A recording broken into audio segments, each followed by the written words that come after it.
Brexit has decreased our trade with the EU by 16% and made Paris a bigger financial capital than London. When are we going to start talking about rejoining the single market? Very quickly answer that, Victoria, before we move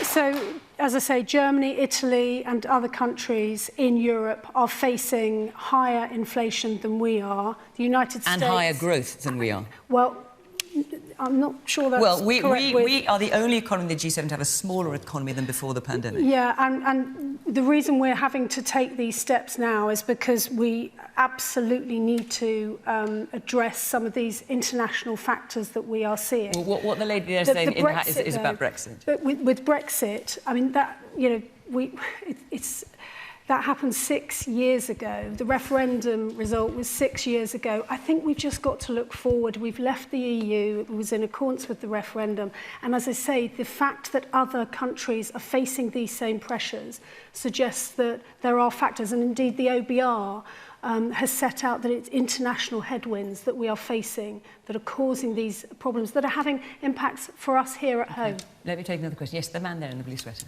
That's not good enough to say Brexit happened 6 years ago. The consequences are still living with us. And I can tell you that I am an exporter and my business is still existing. I'm hanging on in there. I'm determined to trade with our closest and biggest market. I'm no interest in trading with Australia or New Zealand. Brexit is a factor, and the two main parties aren't talking about it, but we're talking about it, and BBC journalists are starting to question politicians about it, and it's about time we got this out in the open, because Brexit is... we had a vote. We had a marginal decision in favour of leaving, whatever that meant. It meant lots of different things to different people. But Brexit, it's a disaster. It's a disaster for our economy because if growth is not a new thing, we need to grow, we need to export, and we need to export to our biggest and most obvious market, which is just over 20 miles away across the Channel. And can I ask what your business is?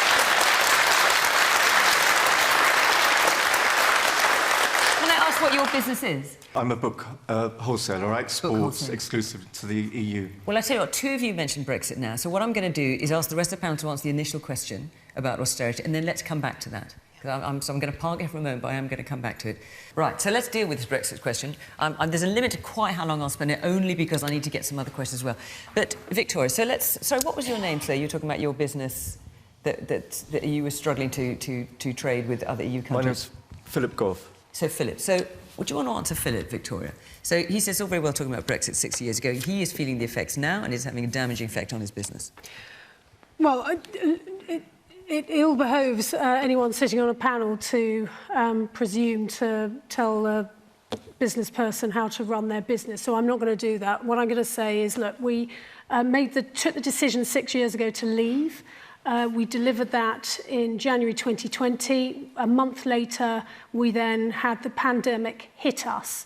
And hit us it did, if you remember. Who could have foreseen that we would have told children to leave their schools, we would have shut our high streets down? Victoria, that's not what you're talking about, Philip, is it? Philip is... No, but hang on a second, because we can get into the pandemic and the effects. But you are saying, forgive me if I'm repeating you wrongly here, very specifically, when it comes to trading with EU countries, you are struggling to do that. Is that right?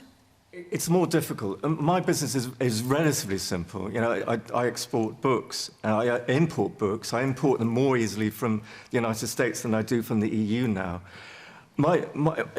Before Brexit, trading within the single market could not have been easier. There was no paperwork, no red tape. The irony of it. And now there's lots of red tape. There's lots of bureaucracy. There are lots of delays. There are extra costs, and some customers are reluctant to trade with a country outside the EU. Well, let's let Victoria answer. So how are you going to help? The reason I talk about the pandemic is because we had the pandemic hit us about a month after we formally left. We have then had 2 years of that, and there have been hangovers from the pandemic. For example, massive supply chain issues around the world. And so I guess what I'm saying is, we have this, then we've had the war in Ukraine. We haven't really had time since we left the EU to be able, I think, to give an objective assessment of the impact of Brexit on our economy. But I do keep using these international comparators because actually we do need to look at what's happening in Germany, which is in the EU, in the Netherlands, which is in the EU. He's just saying he wants you to make it easier for him to trade. That's all he's asking. You know, we struck a deal with the EU, and we are doing our level best. I'm looking at what we can do to make borders much, much easier. We want it to be as frictionless as possible. The only way to have trade that's as frictionless as possible is to be in the single market, something that the Tories have categorically ruled out. And we're now seeing, I hope, now that we're getting back round the table again with President Macron and others after the pandemic, I'm very much hoping that we will begin to see some of the improvements that you're asking for. But we cannot, we must not somehow, set Brexit up as being unrelated to everything else that's happened in the world since then. It is a decision we took 6 years ago. We've now got to look to the future and get on with it. Could Labour make it any better? Well, I have to be honest with you, sir, because it's important that those politicians are honest.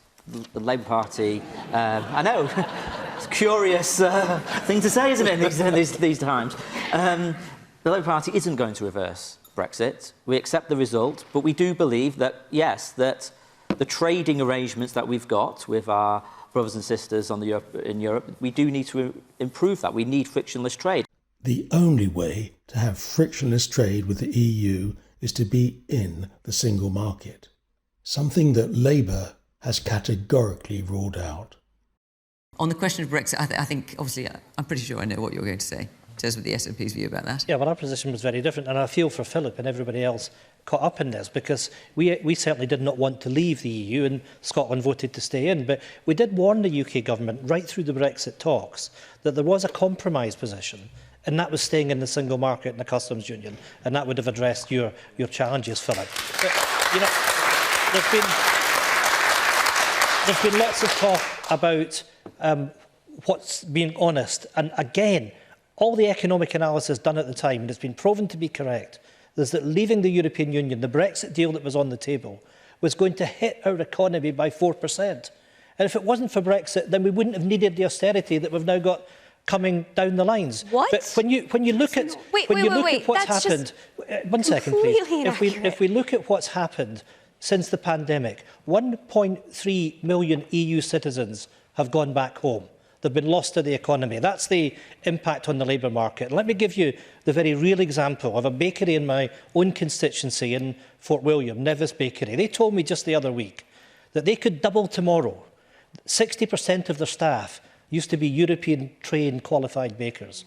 They now can't recruit them. That's the missing growth opportunity. That's what Brexit has done to us. Kate, you take a very different view. Very quickly, someone can move on. I'll give you 20 seconds. I have no doubt that Brexit is playing a role in this, but if we look at the autumn statement today, this is a fraction of what that was addressing.